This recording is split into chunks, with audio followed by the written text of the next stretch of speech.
Good morning, everyone. Now we will do the next topic. You will learn how to factorize the given polynomials. So there are 2-3 methods. तो एक method तो है factor theorem, आप apply करके बता सकते हैं, बट फैक्टर थ्योरम का यूज़ करना तभी अच्छा होता है जब हमें सिर्फ ये चेक करना हो पॉलिनोमियल गिवन है और चेक करना है कि बताओ ये दूसरे पॉलिनोमियल का फैक्टर है या नहीं है. Then use of factor theorem is very beneficial. But when you have to factorize the polynomial, एक पॉलिनोमियल है, क्वाड्रेटिक पॉलिनोमियल है तो 2 फैक्टर होंगे, क्यूबिक पॉलिनोमियल है तो 3 फैक्टर होंगे और आपको उनके फैक्टर्स फाइंड करने हैं. Then we will do methods, जैसे कि एक है middle term split method, may be आपने 8th क्लास में किया हो, जहाँ पे आपने पॉलिनोमियल्स को फैक्टराइज किया होगा. या फिर हम हिट एंड ट्रायल मेथड होता है और उसमें लॉन्ग डिवीज़न का यूज़ करते हैं, वो भी कर सकते हैं. तो लॉन्ग डिवीज़न की प्रैक्टिस अगर अभी भी बच्चों ने नहीं की है तो आप कर लो, क्योंकि अब जो फैक्टर थ्योरम के बाद हम नेक्स्ट टॉपिक करेंगे ना, मिडिल टर्म स्प्लिट मेथड और हिट एंड ट्रायल मेथड से फैक्टराइज करना, उसमें लॉन्ग डिवीज़न ही यूज़ होना है. बिना लॉन्ग डिवीज़न आए आप वो क्वेश्चन कर ही नहीं सकते, ठीक है. और फिर नेक्स्ट एक्सरसाइज में हम आइडेंटिटी सीखेंगे, जैसे कि आपने 8th क्लास में भी आइडेंटिटीज़ करी हैं. A plus B whole square क्या होता है, A square plus 2ab plus B square होता है. तो इन आइडेंटिटीज़ का यूज़ करके भी हम कुछ पॉलिनोमियल्स के फैक्टर्स फाइंड कर सकते हैं, ठीक है. तो सबसे पहले फैक्टर होता क्या है वो समझ लो. जैसे 6 है तो 6 को हम क्या लिख सकते हैं, 2 × 3 लिख सकते हैं. तो हम यहाँ पे लिख देंगे फैक्टर्स ऑफ 6 आर. ऑब्वियसली 1 तो हर नंबर का फैक्टर होता है, 1 भी है, 2 भी है, 3 भी है, और नंबर इटसेल्फ भी क्या होता है, इसके फैक्टर होते हैं. तो देखो 1 और 6 तो कॉमन फैक्टर्स हैं, ये तो अंडरस्टूड है. 1 तो होता ही है हर नंबर का, ऐसे वो नंबर खुद भी होता है. लेकिन इसके अलावा जो 2 हमें फैक्टर्स मिले हैं ना, नॉन ट्रिवियल फैक्टर, ये फैक्टर्स हमें फाइंड करने हैं. तो 2 और 3 हो गए, ठीक है. और कोई नंबर ऐसा नहीं मिलेगा जो 6 को पूरा पूरा डिवाइड कर दे, एक्सेप्ट 2 और 3, ठीक है. इनकी बात नहीं कर रहे हम, ठीक है. तो ऐसे ही अगर कोई पॉलिनोमियल आपको दे रखा है तो आपको अगर क्वाड्रेटिक पॉलिनोमियल है तो उसके 2 फैक्टर मिलेंगे, क्योंकि 1 जो है कांस्टेंट पॉलिनोमियल, 1 तो हर पॉलिनोमियल का फैक्टर होगा और वो पॉलिनोमियल खुद भी अपना फैक्टर होगा. तो हमें उसके अलावा जो 2 फैक्टर्स हैं वो निकालने हैं. तो अगर क्यूबिक पॉलिनोमियल है तो उसके 3 फैक्टर्स होंगे. तो फैक्टर थ्योरम क्या कहती है, रिमाइंडर थ्योरम ही है ये एक तरीके से. जिसको रिमाइंडर थ्योरम आ गई उसको फैक्टर थ्योरम भी आ गई समझ में. तो रिमाइंडर थ्योरम में भी हमने ये पढ़ा था, if px is a polynomial of degree n greater than equal to 1. मतलब px कोई पॉलिनोमियल है जिसकी डिग्री क्या है, 1 या 1 से ज़्यादा है. या तो 1 है, ग्रेटर देन और इक्वल टू 1. इस सिंबल को हम क्या रीड करते हैं, ध्यान से पढ़ना. ग्रेटर देन और बीच में ओ आर है, इंग्लिश वाला ओ आर.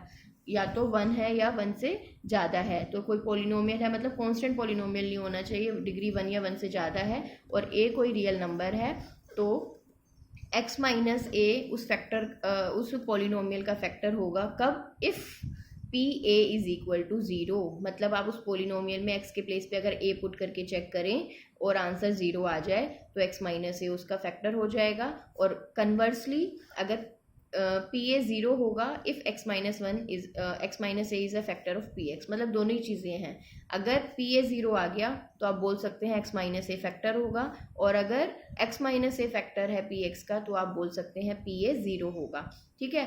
तो ये हमने रिमाइंडर थ्योरम में भी किया था कि x माइनस ए से आप डिवाइड कर रहे हैं किसी पॉलिनोमियल को, और रिमाइंडर कैसे फाइंड करते हैं, पी ए उस पॉलिनोमियल में x के प्लेस पे a पुट कर देते हैं, ठीक है. अगर वो पी ए 0 आएगा, रिमाइंडर 0 आएगा, रिमाइंडर 0 आता है तो obviously that number is the factor of the dividend. तो जिससे आप डिवाइड कर रहे हैं वो पॉलिनोमियल गिवन पॉलिनोमियल का फैक्टर हो जाएगा. और अगर रिमाइंडर 0 नहीं आएगा तो वो पॉलिनोमियल नहीं फैक्टर नहीं होगा.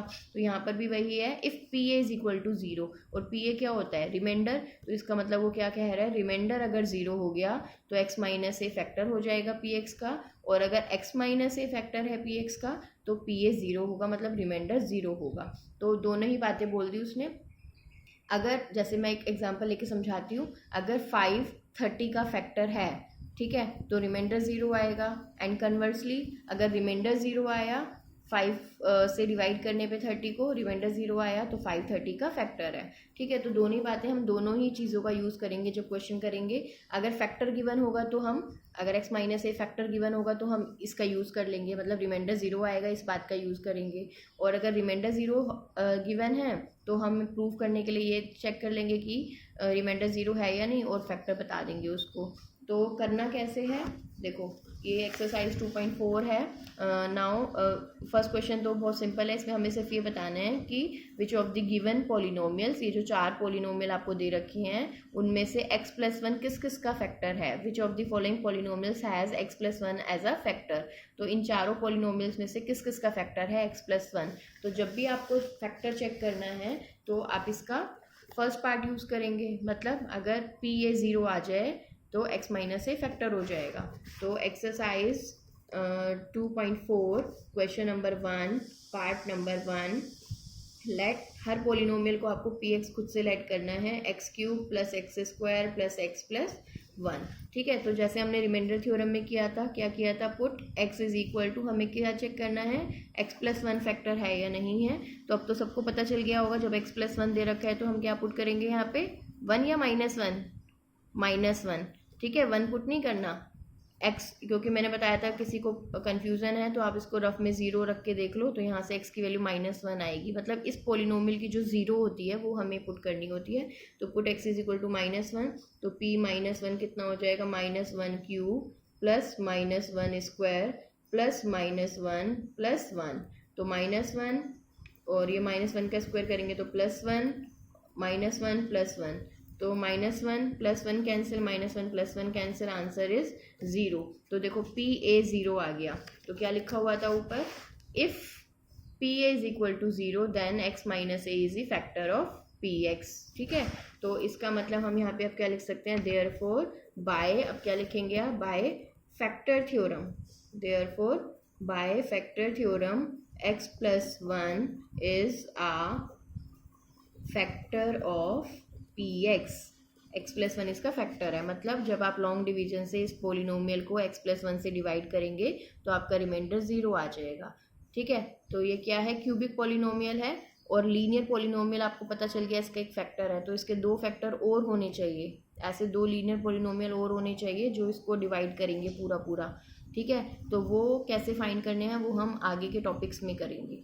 ठीक है, अब जैसे क्यूबिक है तो तीनों फैक्टर हमें फाइंड करने होंगे, अभी तो उसने सिर्फ हमें चेक करने के लिए बोला है कि चेक करके बताओ ये फैक्टर है या नहीं है। ठीक है, now second and third part तो आप इसका कर लेंगे खुद से, फोर्थ पार्ट में थोड़ा सा कैलकुलेशन अलग होगी, तो इसको हम कर लेते हैं। लेट px = x³ - x² -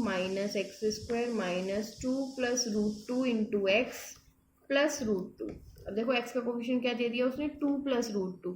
ठीक है, तो ये भी एक रियल नंबर है, हो सकता है, तो अब हमें क्या पुट करना है, पुट x = -1, तो p -1 कितना होगा, -1³ - -1² - 2 + √2 × -1 एंड प्लस √2।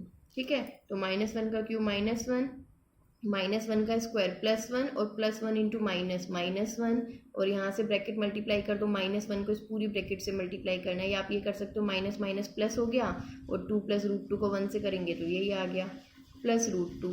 ठीक है, अब तो क्या आ जाएगा ये, दिस विल बी -2 + 2 + √2 + √2, तो ये तो कैंसिल हो गया। ठीक है, और √2 + √2 क्या आ गया, 2 √2, √2 और √2, 2 √2 को आप ऐड करेंगे तो 2 बार √2 आ जाएगा। ठीक है, तो which is not equal to 0, आप इसको ऐसे लिख के दिखाएंगे, which is not equal to 0, therefore by factor theorem, अगर रिमाइंडर 0 नहीं आया, PA 0 नहीं आया तो वो उसका फैक्टर नहीं होगा, तो therefore by factor theorem x+1 is not a factor of PX। ठीक है, तो this was your question number 1। Now question number 2, question number 2 में उसने क्या बोला है, use the factor theorem to determine whether gx is a factor of px in each of the following cases. पीछे कुछ क्वेश्चन दिए हुए हैं, उसमें एक px दे रखा है, एक gx दे रखा है, तो हमें फैक्टर थ्योरम का यूज़ करके बताना है कि ये जो gx वाला पॉलिनोमियल है वो px का फैक्टर है या नहीं है। ठीक है, और ये जो क्वेश्चंस हैं ये देखो, 3 क्वेश्चंस हैं, px दे रखा है और gx दे रखा है, तो आपको बताना है gx px का फैक्टर है या नहीं है। तो फर्स्ट पार्ट में देखो x+1 है, तो आप इस पॉलिनोमियल में क्या पुट करेंगे, -1 पुट करेंगे, अगर 0 आ गया आंसर पी ए ज़ीरो आ गया, पी माइनस वन ज़ीरो आ गया, तो जी एक्स पी एक्स का फैक्टर हो जाएगा बाय यूजिंग फर्स्ट थ्योरम। तो फर्स्ट क्वेश्चन की तरह ही हो गया ये क्वेश्चन। सेकंड में आपको क्या पुट करना पड़ेगा, इसमें x is equal to -2 put करेंगे, और थर्ड में क्या पुट करेंगे, एक्स इज इक्वल टू 3। ठीक है, तो जिस केस में ज़ीरो आ जाए वहाँ आप लिख देंगे कि ये इसका फैक्टर है बाय यूजिंग फैक्टर थ्योरम, और जिसमें नहीं आएगा वहाँ लिख देंगे this is not a factor of P x. ठीक है, now the third question, and this question is very very very important question, very important question. ठीक है, क्या करना है इसमें, देखो ये जितने भी पॉलिनोमियल्स हैं ना, इसमें कुछ कुछ कोफिशिएंट्स जो है वो अननोन है, के की टर्म में दे दी है उसने कुछ कुछ कोफिशिएंट, तो हमें इस के की वैल्यू फाइंड करनी है। फाइंड द वैल्यू ऑफ के if x minus one is the factor of P x. उसने गिवन दे दिया, आपको चेक नहीं करना, वो बोल रहा है आपको कि x माइनस वन इन चारों पॉलिनोमियल्स का फैक्टर है, तो आपको k की वैल्यू फाइंड करनी है। तो हम क्या करेंगे, फैक्टर थ्योरम का जो सेकंड पार्ट था क्या था, if x minus A is the factor of P x, अगर x माइनस ए फैक्टर होता है तो श्योरली क्या होगा, पी ए ज़ीरो होगा, मतलब पॉलिनोमियल में x के प्लेस पे ए पुट करेंगे तो वो श्योरली ज़ीरो आएगा। तो हम इस कंडीशन का यूज़ करेंगे। ठीक है, तो सेकंड क्वेश्चन आप लोग कर लेंगे खुद से। Now question number 3 part number 1, P X क्या गिवन है आपको, x square plus x plus k. ठीक है, तो क्या लिखेंगे, x plus one is a factor of P X, ये गिवन है, यहाँ पे आप लिख भी सकते हैं given, x plus one factor है पी एक्स का, सॉरी प्लस वन नहीं है माइनस वन है यहाँ पे, एक्स माइनस वन फैक्टर है पी एक्स का, देयरफॉर बाय फैक्टर थ्योरम। देखो ये क्वेश्चन जो होते हैं ना बहुत इजी होते हैं, लेकिन जो एग्जाम में मार्क्स होते हैं ना वो इन सारी चीज़ों को प्रॉपर लिखने के होते हैं। तो therefore by factor theorem P1 is equal to zero. Factor theorem से क्या होगा, जब आप पॉलिनोमियल में 1 पुट करेंगे तो वो ज़ीरो के इक्वल होगा। नाउ P1 कितना होगा, पॉलिनोमियल में 1 पुट करो, 1 स्क्वायर प्लस 1 प्लस के, तो कितना आ गया 1 प्लस 1 प्लस के, मतलब 2 प्लस के। तो P1 is equal to zero है, this implies 2 plus k is equal to zero, और यहाँ से आपकी के की वैल्यू कितनी आ जाएगी, -2। ठीक है, तो ये हो गया हमारा फर्स्ट पार्ट। इसके बाद सेकेंड पार्ट में पॉलिनोमियल आपको क्या दे दिया, 2x स्क्वायर प्लस के एक्स प्लस √2 ये दे दिया। तो फिर से आप क्या लिखेंगे, ये दोनों लाइन आपको फिर से लिखनी है कि x माइनस वन इसका फैक्टर है पी एक्स का, therefore by factor theorem P1 is equal to zero. आपको फिर से लिखना है, मैं नहीं लिख रही हूँ लेकिन आपको लिखना है, हर पार्ट के अंदर लिखना है। 4 पार्ट्स हैं तो सारे के सारे पार्ट्स में आपको ये 2 लाइन्स लिखनी है। तो अब यहाँ पे निकाल लो, P1 कितना होगा, 2 into one square plus k into one plus √2, तो which is 2 plus k plus √2। तो P1 is equal to zero है, तो this implies 2 plus k plus √2 is equal to zero. और यहाँ से k की वैल्यू कितनी आएगी, जब आपको k की वैल्यू निकालनी है तो लेफ्ट हैंड साइड पे सिर्फ k रखो, बाकी सबको राइट हैंड साइड पे ले जाओ। तो -2 माइनस √2, जिसको आप ये भी लिख सकते हैं, माइनस कॉमन ले लिया, 2 प्लस √2, तो ये हो गया आपका आंसर। ठीक है, या आंसर हो गया आपका। तो ये जो थर्ड क्वेश्चन है ना, ये बहुत इंपॉर्टेंट क्वेश्चन है। इस टाइप से कोई भी क्वेश्चन एग्जाम में आता ज़रूर है। जैसे इसमें x माइनस वन दे दिया, आपको कोई और पॉलिनोमियल दे देगा, x माइनस वन की जगह कुछ और दे देगा फैक्टर, तो आपको फैक्टर थ्योरम अप्लाई करनी है। ठीक है, तो इसके बाद एक तो आपको क्या काम करना है, ये 3 क्वेश्चन आज कंप्लीट करने हैं, फर्स्ट सेकंड एंड थर्ड अपनी नोटबुक में, और दूसरा लॉन्ग डिवीज़न की प्रैक्टिस करनी है। तो देखो ये जो हमारा 5th क्वेश्चन है ना, ये बिना लॉन्ग डिवीज़न के होगा ही नहीं, लॉन्ग डिवीज़न आती होगी आपको तभी आप कर पाओगे।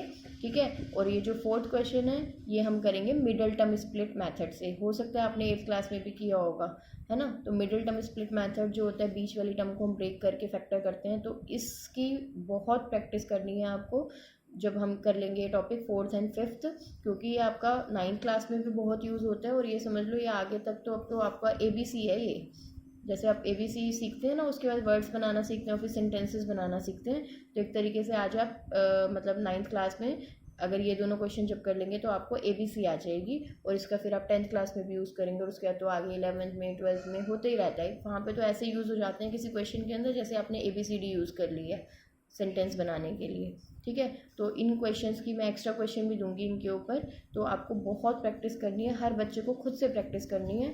नहीं आएगा कहीं समझ में तो आपको हेल्प लेनी है अपने बड़े भाई बहनों की, या फिर आप मुझसे पूछे मैम कि आप मुझे दोबारा समझा दो, तो मैं आपको दोबारा समझा दूँगी, ठीक है। और इसके सारे क्वेश्चन मैं खुद से करके दिखाऊंगी आपको सॉल्व। तो आपको क्या करना है, ये थ्री क्वेश्चन कंप्लीट करने हैं और लॉन्ग डिवीज़न की प्रैक्टिस करनी है, ठीक है। लॉन्ग डिवीज़न आप कैसे भी कर सकते हैं प्रैक्टिस, आप यहाँ पे क्वेश्चन दे रखे हैं, एग्जांपल्स हैं, वहाँ से ले लो, नहीं तो आप इनमें से कोई भी क्वेश्चन ले लो। इन क्वेश्चन को लेके कोई भी एक लीनियर पॉलिनोमियल अपने पास से लेके उसको डिवाइड करके चेक कर लो, अगर वो फैक्टर हुआ तो रिमाइंडर 0 आ जाएगा, नहीं तो रिमाइंडर कुछ और आ जाएगा, ठीक है। और उसको अगर आपको चेक करना है कि हमारा आंसर ठीक है या नहीं ठीक है, तो वो लगा दो division algorithm, dividend is equal to divisor into quotient plus remainder, वहाँ से आप वेरीफाई कर लो कि हमने जो लॉन्ग डिवीज़न की है वो सही है या नहीं है, ठीक है। तो वहाँ से आपकी प्रैक्टिस और अच्छी हो जाएगी, ठीक है।